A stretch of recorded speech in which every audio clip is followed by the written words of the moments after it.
Glad you're here. Whether you've watched before or just found the channel. If you've ever dealt with smoky rooms, stubborn logs, or just want a clean, cozy fire every time, this one's for you.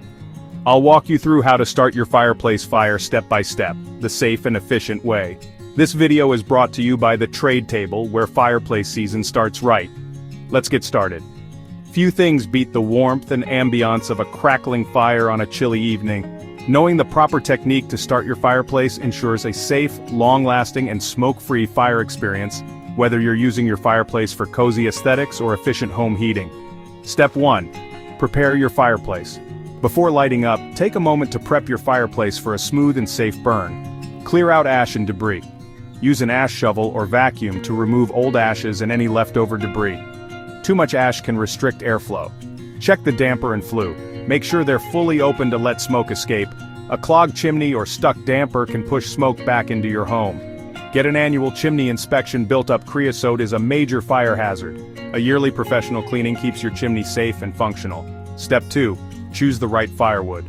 Not all wood burns the same. The type of wood you use affects heat output, burn time, and smoke levels. Best for long-lasting fires. Hardwoods like oak, maple, and ash burn hot and slow, making them the best choice for efficiency. Quick ignition, shorter burns. Softwoods like pine and cedar light easily but burn fast, great for a short evening fire. Seasoned wood is key. Always use wood that's been dried for at least 6 months. Wet or unseasoned wood creates more smoke and less heat. Avoid resinous woods.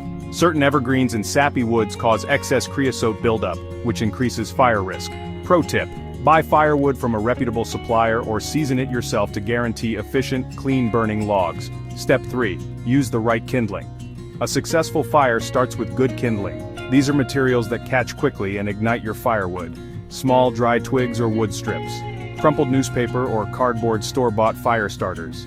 Before lighting the fire, make sure the damper is fully open for maximum airflow. Step 4. Stack firewood for the best burn. Proper stacking maximizes airflow and ensures an even, steady burn. Here are 3 effective stacking methods. Triangle stack, tippy method. Lean 3 to 4 logs against each other in a triangle shape, place kindling at the center and light it, ideal for quick burning fires. Log cabin stack, lay 2 logs parallel at the bottom, stack 2 more logs perpendicular on top, creating an open middle section. Provides steady airflow and burns evenly. Top-down fire, inverted stack. Place large logs at the bottom, then medium logs, then small logs on top. Add kindling and newspaper at the very top. Light the kindling first, allowing embers to ignite logs gradually from top to bottom. Produces less smoke and burns the longest. Pro tip: keep your wood stack below half the height of your fireplace to allow safe airflow and reduce smoke buildup. Step 5. Essential fireplace accessories. A well-maintained fire is easier to manage with the right tools. Fireplace screen shields your space from stray embers. Fireplace poker and tongs helps move burning logs safely. Log rack and storage keeps firewood dry and organized. Pro tip: always measure your fireplace opening before buying a fire screen to ensure the perfect fit. Now that you know how to start a fireplace fire, you're all set to enjoy warmth and ambiance all season long. Stock up on firewood, grab your fireplace tools, and relax by the perfect crackling fire.